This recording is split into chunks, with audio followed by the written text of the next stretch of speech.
का हम स्वागत करते हैं। अशोक जी, सबसे पहले आपसे समझना चाहेंगे 2018-19 के अनुरूप सरकार ने अपना वायदा पूरा किया। 14 खरीफ फसलों में एमएसपी की ये वृद्धि किसानों के लिए कितने बड़े फायदे की बात है? ये किसानों के लिए बहुत ही फायदेमंद है। उनकी आय तो बढ़ेगी, प्रोडक्शन को भी बूस्ट मिलेगा, वो भी वृद्धि होगी।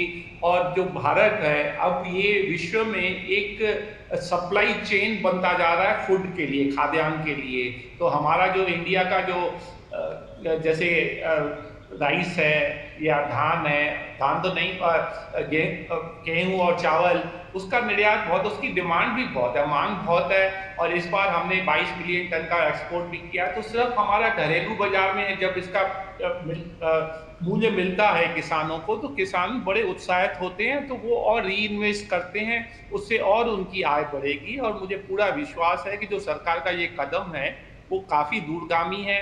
फिर उसके अलावा सबसे पहले हम इनपुट जब बात करते हैं तो इनपुट में हम फर्टिलाइजर, सीड और इस तरह की बातें करते हैं, इरिगेशन की। लेकिन कैपिटल भी एक इनपुट है अर्थशास्त्र में। तो उस कैपिटल को, जैसे मंत्री महोदय ने अभी बताया कि वो उनको 2 लाख रुपए 4% इफेक्टिवली मिलेगा, तो उससे किसानों को बहुत फायदा। अभी जो साहूकार है, मैंने बहुत इसकी रिसर्च की है, बहुत अनुसंधान किया है, उनका बहुत शोषण होता है। अब आपको बहुत आश्चर्य होगा कि 60-60% ब्याज पे वो लोग, जो हमारे छोटे किसान हैं, मंझले किसान हैं, वो 60% तक के ब्याज दर पे लेते हैं। तो 60% कहाँ, 4% कहाँ। तो इससे किसानों को बहुत ही फायदा होगा।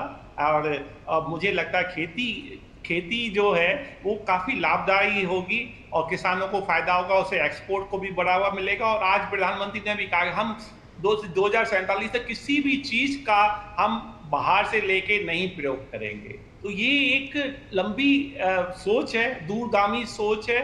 और ये कृषि की बात हो रही है, लेकिन सभी क्षेत्रों में ऐसा होने वाला है कि हम सेल्फ रिलायंट हो जाएं और किसी भी चीज के लिए हमें विदेशी माल पे नहीं निर्भर करना। बिल्कुल, आत्मनिर्भरता के लिए बेहद ज़रूरी है और अन्नदाताओं के जीवन में तो ये और भी ज़रूरी हो जाता है। शिशिर, आपसे समझना चाहेंगे जिन 14 फसलों की हम बात कर रहे हैं